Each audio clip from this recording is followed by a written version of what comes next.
के लोगों को खैमों की कमी है।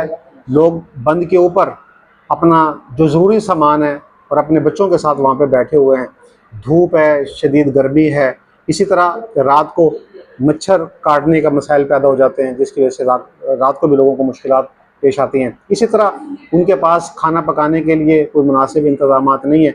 अगर कोई हुकूमती टीम या कोई NGOs या कोई पर्सनली ज़ाती तौर पर लोग खाना बना कर ले आएँ और उनको प्रोवाइड कर दे तो उनको मिल जाता है, वरना उनके लिए अभी तक कोई मुनासिब इंतज़ाम नहीं है। इस हवाले से ज़ाहिर सी बात है कि वो लोग बेयारो मददगार वहाँ पे बैठे हैं, उनके पास खाने का वो सामान मुयस्सर ही नहीं होगा, क्योंकि पानी में घिरे हुए उनके मकानात, उनका सारा सामान वहीं पर है।